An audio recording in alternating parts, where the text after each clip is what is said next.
Science is very spiritual because, scientists are constantly saying, how did that happen? What is that? Those are deeply spiritual questions. In truth, there's not much difference between a scientist and a yogi. It's just the yogi uses internal psychic means of inquiry, and the scientist uses external means of inquiry. He's building machines and doing external observations. The yogis are saying what facilities are naturally inherent within my psyche, and how do I use that in this process of deep inquiry. See, one is esoteric, the other is exoteric, but they're doing the same process. They're on the same road. They're both valid. Eventually the exoteric science will run right into esoteric science. And the esoteric scientist has to learn how to apply the exoteric science. See, they have to come together.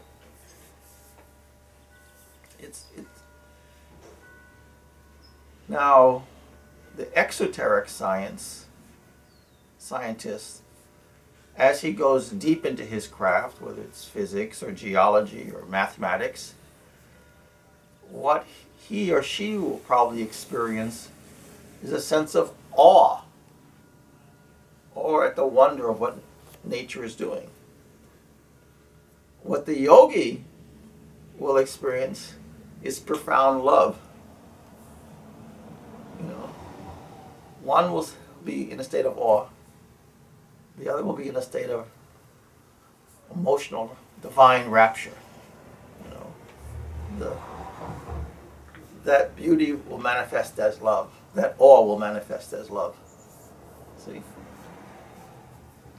Just different perspectives, but the same type of epiphany will happen. The same type of radical growth and radical wonder. See?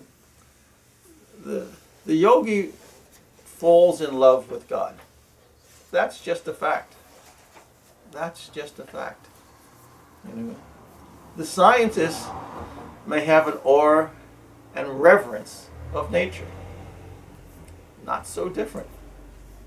Not so different. See? They'll have an awe and then later on a reverence. They'll get that feeling like, well, I love science, but there's something more to it. This is science plus. When they get that sense of awe, and they look out into the stars and say, you know what, there seems to be an inherent intelligence. Or they look into nature and they say, there seems to be an inherent intelligence. They're trying to figure out all the facts and processes, but in the back of their mind, they're realizing, this is just not dumb, random processes.